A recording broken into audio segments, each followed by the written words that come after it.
अस्सलाम वालेकुम, मैं हूं इकबाल सहर और आप देख रहे हैं रियल न्यूज़ वर्ल्ड। इस वक्त अफ़गानिस्तान के दो अहम तरीन शहर हरात और लश्करगाह तालिबान के शदीद तरीन मुहासरे में है।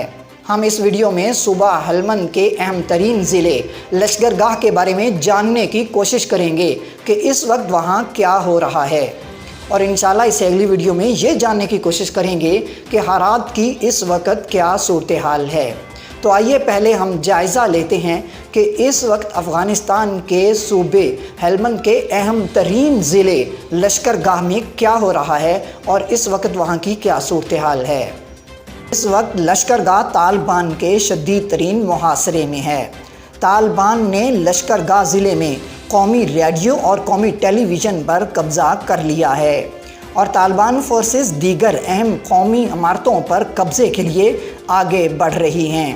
लश्करगाह की ताज़ा तरीन सूरत हाल जानने के लिए आप पहले ये वीडियो देखिए।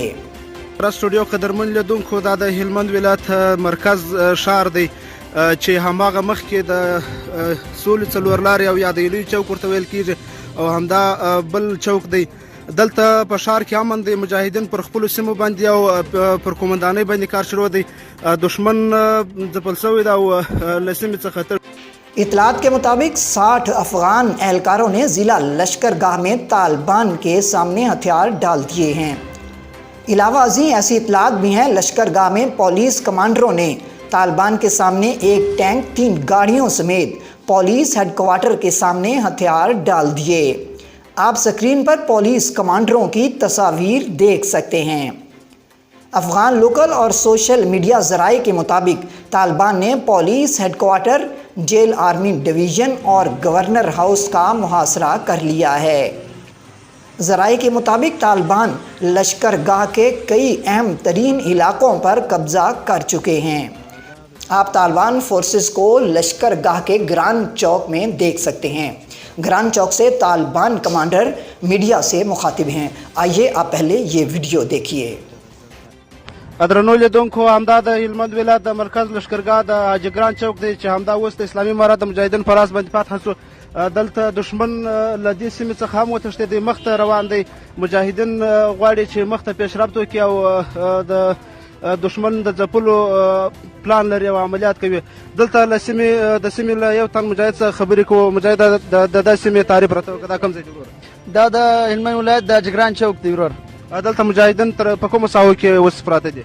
دا داسې کلی تر هغه دغه د چوک تر چوکه پورې هم رسېدلي دي. دې خوا هم دلته موږ اوس نه راوړو، تر مخه راورسېدو انشاءالله. دلته نه مشکل شته او نه هم دلته داسې دښمن شته چې موږ سره کوم دغه وکړي.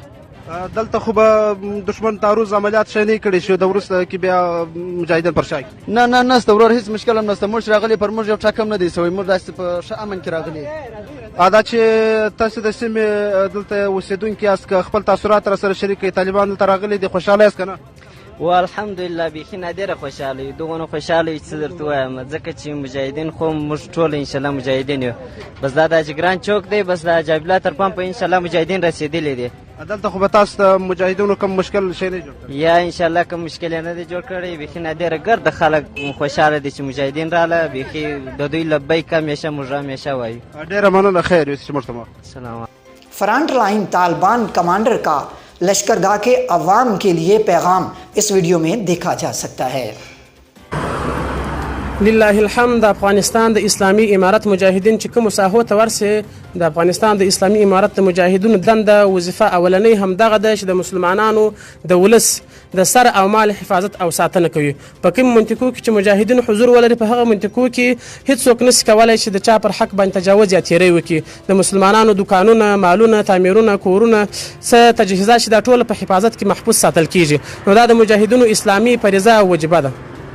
مننه محترم مولوي صاحب. که په وروستیو کې د لشکرګاه شهریانو ته کوم پیغام لري مهرباني وکړئ؟ د لشکرګاه محترمو شاعرانو ته دا پیغام لرم چې تاسو په هیڅ صورت کې تشویش مه کوئ. د اسلامي امارت مجاهدین چې دي دا ستاسې ټوله وروڼه دي، ستاسې ساتنه کوي، ستاسې د مال ساتنه کوي، ستاسې د ناموس ساتنه کوي، ستاسې د عزت او د ابرو، ستاسې د تجهیزاتو، تعمیراتو، د ټولو شان د شورمانو، د دکانونو، مارکیټونو ټولو ساتنه کوي. نو هیڅوک تشویش نه کوي. او هر هغه څوک چې په کورنیو کې نظامي کسانان لري، ناستې وجود لري، نو په خپله د مهرباني وکړي د اسلامي امارت مجاهدینو سره یو ځای سي. اسلامي امارت امارت مجاهدین خپل یو ترتیب یو نظم لري. الحمدلله د امارت چې دی د رحم کور دی، هر چاته کاټ ورکولی سي، خو چې په خپل راس د امارت سره یو ځای سي راځي سي. مجاهدین غېږه ورته خلاصه، د اسلامي امارت غېږه ورته خلاصه، هېڅ چا تکلیف او تشویش نشته، نه دې څوک تکلیف کوي نه دې څوک تشویش کوي، هېڅ چا دپاره کوم د وهم خبره نشته. هر څوک کولی شي د امارت په غېږه کې ځان ته ځای ونیسي، بلکې دا ویلی سو چې هر ځای ته موږ ولاړ سو، کوم منطقې موږ فتح کړو، د هغه ساتنه د هغه ځای ساتنه موږ په خپل سر او مال سره کوو چې څونه په وس په قدرت کې وي.